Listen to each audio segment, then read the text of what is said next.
Austral, Transbordadora Austral Brum, Ultraport, Geopark, Gasco Magallanes, Colegio Británico. Mediante un juguete entregaremos un pedacito de felicidad a quienes más lo merecen. Junto a estas empresas y su aporte, haremos posible la sonrisa de los niños esta Navidad. De los niños que viven en paz y aquellos que sufren dolor.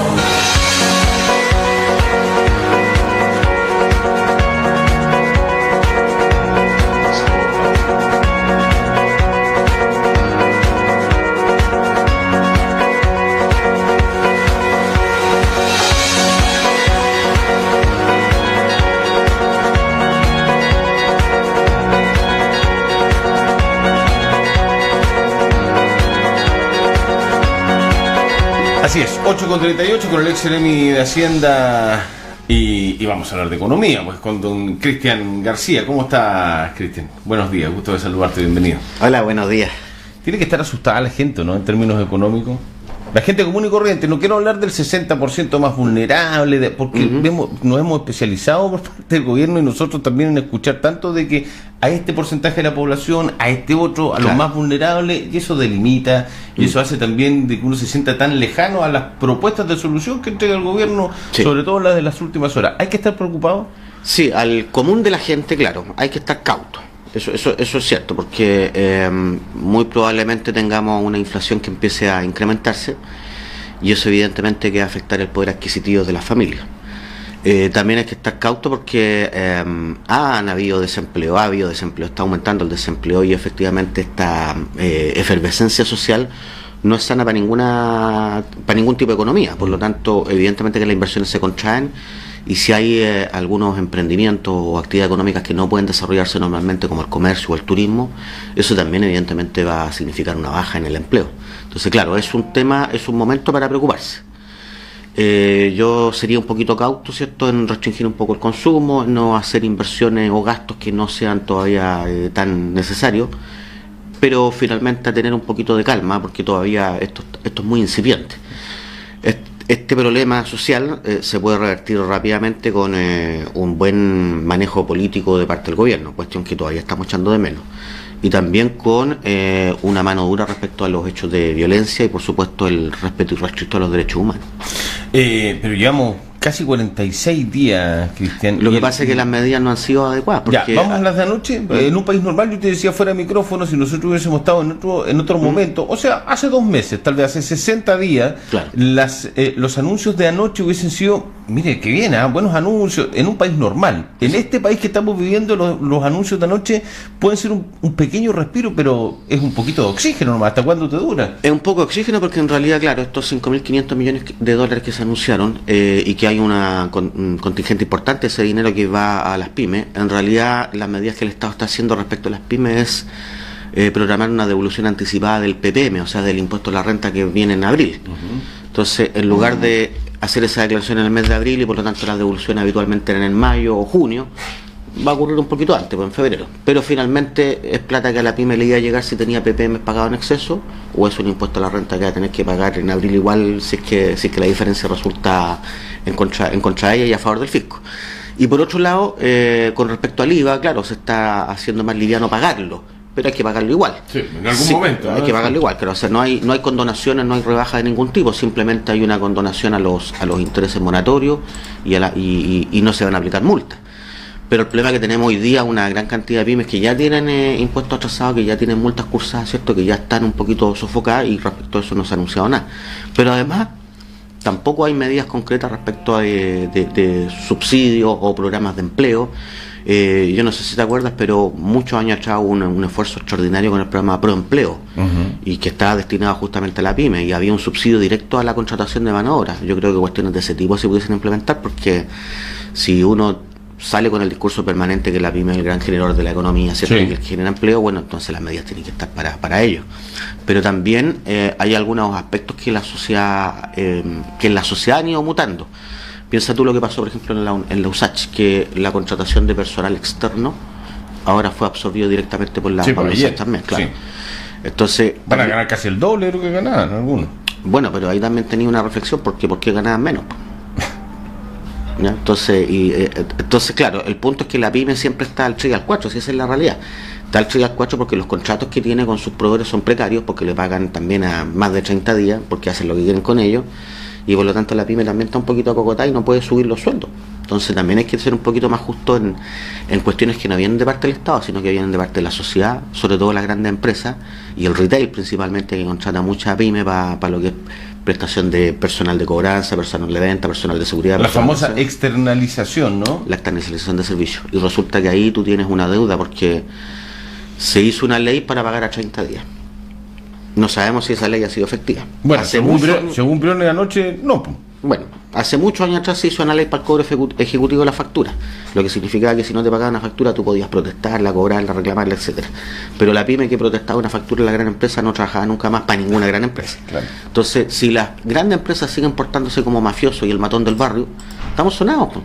Mientras ellos sigan colocando las reglas del juego, por más que el Estado haga estos esfuerzos minúsculos en cuanto a impuestos, no tenemos otras cosas que ayuden a aliviar la pyme, porque para trabajar la pyme necesita plata, necesita primero que le paguen bien además, y esas cuestiones son las condiciones que coloca la gran empresa. Otra de las críticas que se hace es que la poca mano que se ha metido al bolsillo solamente ha sido al bolsillo fiscal, al bolsillo del Estado, pero claro, el empresariado no... No, y el gobierno no ha puesto medidas regulatorias, o sea, porque aquí lo que se critica es que el modelo neoliberal absolutamente libertario sonó, y nos han puesto medidas regulatorias, por ejemplo, ya que el pago sea 30 días, pero con cuestiones más efectivas, o con, no sé, emparejar un poco más la cancha. Yo creo que lo único que todavía uno está un poquito expectante es qué va a pasar con esta cuestión de los medicamentos, que se anunció antes inclusive del estallido social una banda de precios, una fijación de precios, y todavía siguen anunciando cuestiones que va a hacerse nada más, pero no se hacen. Entonces, si a 40 y tantos días del estallido social tenemos anuncios que se están repitiendo que venían de antes, bueno, ¿dónde está el proyecto de ley? Si esta cuestión se arregla con leyes, que es la pega que tiene que hacer el Ejecutivo, ¿cierto? Porque si el Ejecutivo no hace su trabajo, finalmente aquí hay una ingobernanza. Lo que termina ocurriendo es que estamos viendo al Parlamento actuando como cogobierno, ¿cierto? Sí. Pero haciendo acuerdos políticos que no bajan a la calle. Porque mientras estas cuestiones no sean concretas, mientras la gente no vea en su bolsillo que el sueldo le alcanza a fin de mes, mientras la gente no vea en su bolsillo que las cosas no han subido de precio, que puede contratar, que puede abrir local en el caso de la pyme, ¿cierto? Esta cuestión no va a calmarse. Sí, hay que sacar a la gente de la calle para que la cuestión se calme. Y la forma de sacarla a la calle no es con represión, ni es con anuncios grandilocuentes que no se concretan. ¿No se entiende o no se quiere entender la realidad? A ver, yo creo que hay una cuestión un poco mezquina porque no se quiere cambiar el modelo en algunos casos. Ya, y el modelo está colapsado según tu punto de vista, ¿no? Bueno, si eso fue lo que mostró la efervescencia. Si mira, cuando se dice que esto no se veía venir, es falso. Esto sí se venía a venir. Y en el programa de la presidenta Bachelet, en el anterior gobierno, el programa consistía en reforma tributaria, reforma educacional, reforma laboral, reforma previsional y cambio constitucional. ¿Qué está reclamando hoy día la gente? Bueno, esos temas, ¿no? Y el New York Times ya lo adelantaba hace 15 días, decía, al parecer Bachelet tenía razón. Claro que tenía razón. Hay una columna en el Times. O sea, esto demuestra que claro que tenía razón. Pues se puede criticar que fueron mal implementadas las políticas, poco conversar, lo que quieran, pero tenía razón. Y Piñera lo que hizo es ir en el sentido contrario. Lo que terminó fue reventando la olla. Pues. Entonces, con esas medidas, claramente este gobierno tiene una responsabilidad, que fue el que provocó el colapso y el fracaso del sistema. No hay que siempre exculparlo en el sentido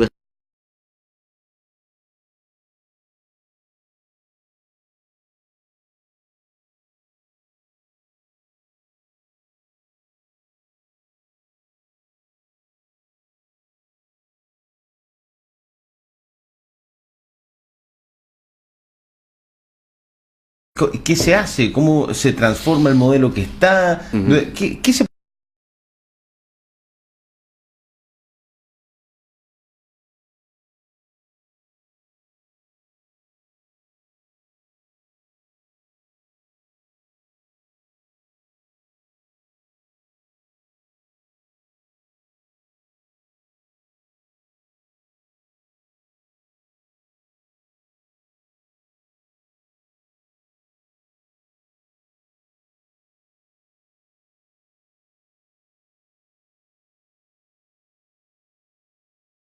las farmacias? Entonces, en otras legislaciones se contempla la disolución de la persona jurídica. Entonces, y un suma y sigue de cuestiones. En el caso del financiamiento irregular de la política no se hubiese perseguido solamente el delito tributario, sino que el delito de cohecho. Moreira no sería senador, por ejemplo. ¿Ah? Bueno, varios. Y varios. Hay varios. Pero Moreira reconoció. Sí. Él estaría, Sí, sí. Él estaría preso por el cohecho. ¿Mm?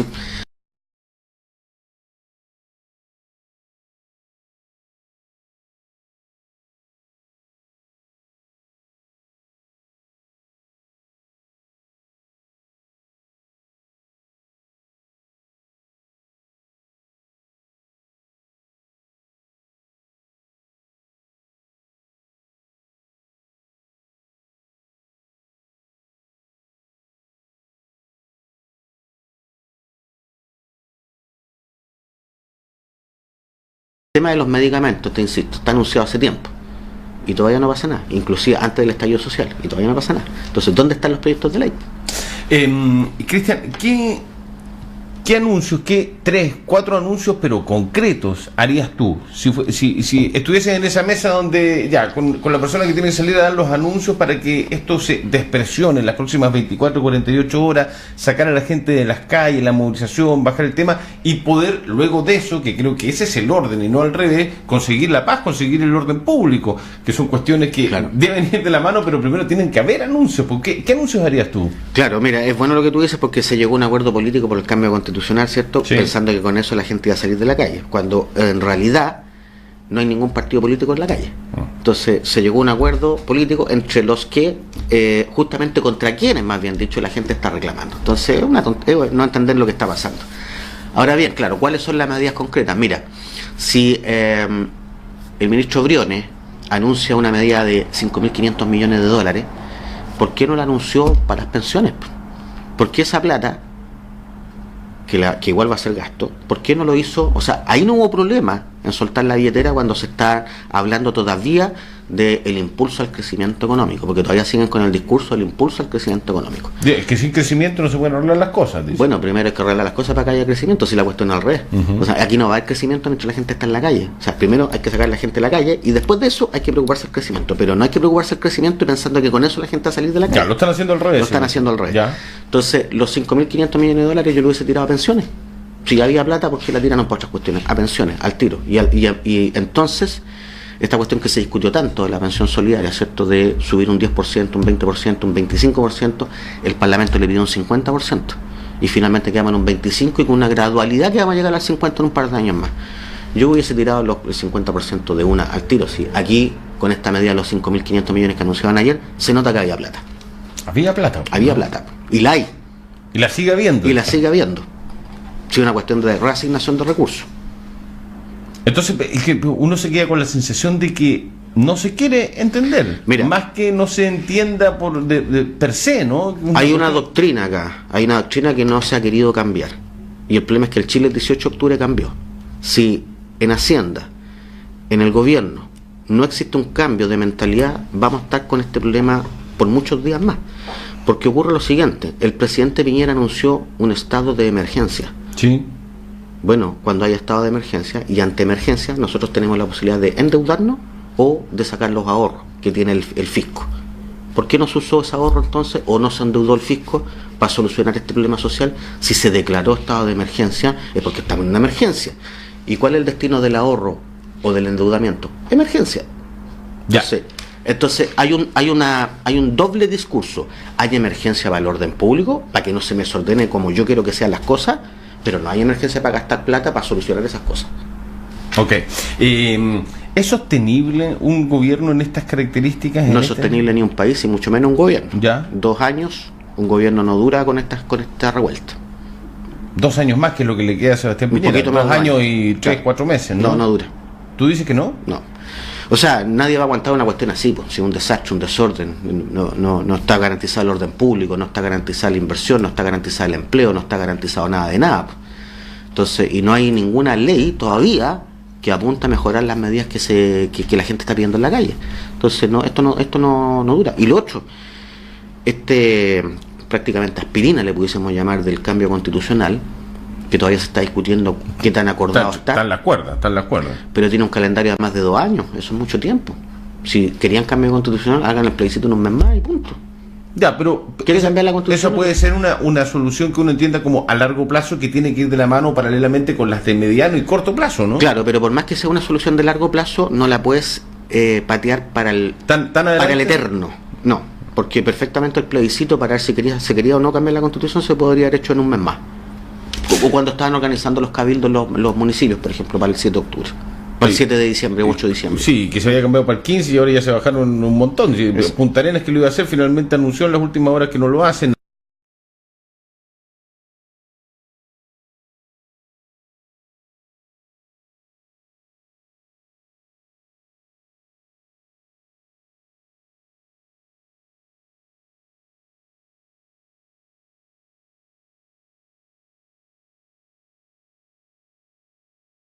Sí. ¿Mal implementada? A ver, la que se implementó al principio fue la reforma tributaria. Y la reforma tributaria, ¿por qué está mal implementada? Y esto, por favor, que no se nos olvide. Está mal implementada porque se llegó a un acuerdo político con la oposición para terminar con un sistema que era el originalmente concebido. Entonces, mal implementada, sí, pero esto no es culpa del gobierno, es culpa que también hubo una negociación política, porque acuérdate que al principio la reforma tributaria de Bachelet, en el primer año de gobierno, estábamos en el mes de mayo del primer año, o sea, a 3 meses de gobierno, y ya estaba aprobada en la Cámara de Diputados. Y cuando entramos al Senado fue que se llegó a un acuerdo político. Entonces, claro, si tú tienes un diseño y a ese diseño le empezás a meter un montón de cuestiones que no están analizadas, ¿cierto? Porque estás negociando, termina en otra cosa. Bueno, pasa con la gran mayoría de los proyectos, porque Claro. no solamente los proyectos tributarios, sino que en general, ¿no? en todos los proyectos, porque tienes que ponerlos sobre la mesa para discutirlo, negociarlo. De eso se trata la política. De eso se trata la política. Ahora, lo que pasa es que además hubo una oposición tan férrea y hubo un descalabro tan grande en sacarnos.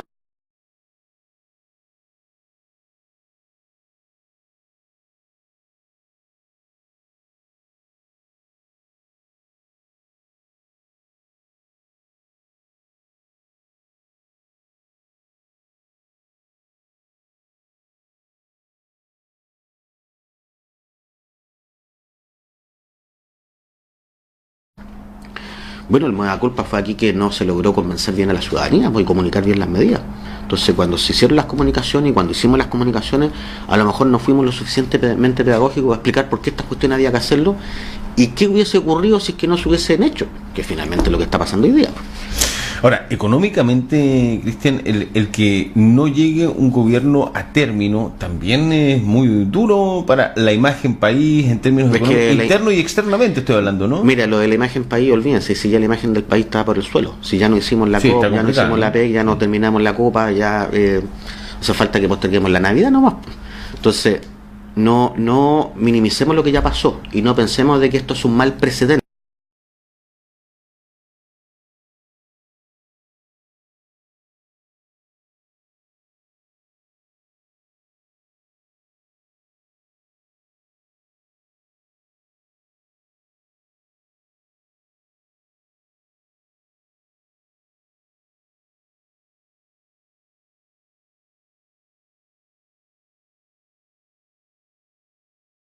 Realmente no estamos acostumbrados. Bueno, cada 40 años ocurren los colapsos. Si un país un país tuviese colapso todos los años, sería un estado fallido. Por cierto. Pero cada 40 años ocurren los colapsos. Ya antes del 73 tiene Alexander. ¿Y en qué terminó? También en un cambio de constitución. Sí, tú dices que no hay que tenerle temor a un posible, probable cambio. A ver, no hay que negarse a la realidad. Primera cuestión. Y no hay que tener temor. Y aquí, mira, a grandes problemas, grandes soluciones. Entonces, si uno dice, no, es que no es buen presidente, ya está colocando un tema dogmático. Yo no quiero cambiarlo porque mi dogma dice que no tengo que cambiarlo. Y no está siendo práctico. Porque a lo mejor cambiar al presidente te saca a la gente a la calle. ¿Tú crees que podría ser una de las grandes soluciones? Ve la consigna que está en la calle, por renunciar. Bueno, sí, es que recordemos que el estallido social parte con 4 o 5 demandas, pero... Y después se suman un montón. Después se suman un montón, el gobierno lee mal y cree que es el cambio de constitución la gran solución, que no lo sabemos si va a ser, ¿no? No sabemos si se va a provocar o se va a desarrollar el proceso. Y además cuando tú le dices, ya, vamos a cambiar la constitución en 2 años más. No, sí, ¿por qué no ahora? ¿Por qué no en menos tiempo? Yo sé que es un proceso largo, consensuado, que hay que conversarlo y analizarlo bien, pero resulta que ya en el gobierno de la presidenta Bachelet hay insumos que se hicieron, hay trabajos de los cabildos, por lo tanto la gente ya esta cuestión la discutió Entonces decirle, no, ya ahora otra vez vamos a discutir lo que usted discutió y lo que llevamos discutiendo 20 años, que la gente se está una tomadura de pelo. ¿Qué va a pasar en el verano, según tu punto de vista, en Magallanes? A nivel local, ¿cómo se nos viene? Muy complejo en términos turísticos, ya lo hemos visto, hay muchas cancelaciones, sí. La gente seguramente se va a guardar, no va a salir de vacaciones, quizá va a quedarse acá, va a haber menos gastos, la Navidad no va a ser tan opulenta como en otros años, muchas cosas pueden pasar, ¿no? O sea, sin duda, y esto es una desgracia, sin duda que va a golpear a Magallanes, sobre todo al sector turístico, al comercio también, porque el 60% de la venta está concentrada en la Navidad. Entonces vamos a tener una baja en la venta. Un descalabro va a ser diciembre. Sí, claro que sí. Y además hay otras razones a entender. Aunque a lo mejor Punta Arenas y Magallanes en general sigue siendo tranquila frente a otras movilizaciones más agresivas que han habido en Valparaíso o en el mismo Santiago, el problema es que la gente turísticamente desde el extranjero llega primero a Santiago. Ajá. Entonces, no es que lleguen vuelos directos. Sí, entonces, si Chile está mal y Santiago es Chile para todos los efectos internacionales, vamos a estar mal. Entonces, hay cosas que ya se cancelaron, va a seguir llegando en todo caso. No es que no haya nada de turismo, van a venir cruceros porque hay cuestiones que sí están programadas y que no se van a cambiar. Hay gente que también va a llegar, pero el grueso, el porcentaje importante que se esperaba o el estándar en cuanto a volumen, eso no va a llegar. Entonces, no, la masa, ¿no? Porque, por ejemplo, el turismo antártico, las actividades en la Antártica se preparan con un año de anticipación, así que no se van a cancelar, claramente. Puede que tengan una baja, pero no se va a cancelar la totalidad. Pero otro tipo de turismo, o el mismo turismo nacional, porque muchos compatriotas venía también en el verano para acá, sí. Eso no va a ocurrir. Sí. ¿Le convendrá un poquito más a los argentinos ahora? No, todavía no. Es difícil porque ellos también tienen una realidad un poco... Claro, tan complicado. ¿Nos va a subir la comida? A ver, si hay inflación es un alza de todas las cosas, ¿ah? Y es probable que no se note en los primeros meses, pero sí con el tiempo eso va a venir. ¿Cuánto tiempo es lo que uno tiene que esperar cuando hay un momento inflacionario, cuando tenemos una complicación de estas características? ¿3 meses, 4 meses? Sí, yo creo que eso sería un tiempo como para hacer una medición razonable, porque también hay cosas que suben en un determinado mes por una cuestión meramente especulativa, pero después vuelven a bajar. Okay. O porque es justamente la temporada. Después vuelven a bajar. Pero esto hay que medirlo en un periodo un poquito más largo, 3 meses. Sí, estoy pensando en algunos locales de zona franca que obviamente el dólar es su moneda de cambio, con un dólar a sobre 804 hoy día. Bueno, de partida ahí ellos efectivamente trabajan quieran o no, aunque vendan en pesos, trabajan en dólares, sí, porque importan la mayoría de las cosas y lo que importan tienen que evidentemente pagarlo en una moneda, en una divisa, que es el dólar. Entonces, claro, es probable que los valores de zona franca tiendan a aumentar justamente por esto. Las franquicias están en juego también, se van a revisar. Lo había dicho Briones hace un par de meses, sí. Se estuvo negando hace 30 días, pero sí. En este acuerdo de las últimas horas están relacionados Sí, ahora eso claro, es algo que hay que revisar y está bien que se revise, pero es una revisión que no va a significar ya mañana vamos a cambiar esta cuestión. Es una revisión que va a significar un trabajo y un estudio a largo plazo, retomar estudios que antes también se han hecho. Sí, y además yo no me asustaría de las franquicias regionales, porque en realidad las franquicias regionales están ligadas a otro tema que es una política económica de incentivos. En realidad el tema de la franquicia va más que nada a incentivar, ¿no? Sí, pero el tema de la revisión de esas exenciones de las que habla Briones va más bien a exenciones de, no sé, pues exenciones en salud, en educación, okay. en actividades que se realizan en todo Chile, en la actividad de transporte de pasajeros, por ejemplo, o en la exención, no sé, pues la venta todavía de viviendas que tienen un porcentaje todavía sí. Exento. Ya, no en una zona extrema como esta, donde... Una franquicia regional que obedece más bien a otra política de incentivos. No debería verse afectada. Y que no es parte de la política fiscal. Ok. No debiese verse afectada. Ex-Ministro de Hacienda, Cristian García, un gusto conversar contigo. Gracias. Que estés muy bien. Muchas gracias por acompañarnos. Gracias. Pausa, ya venimos.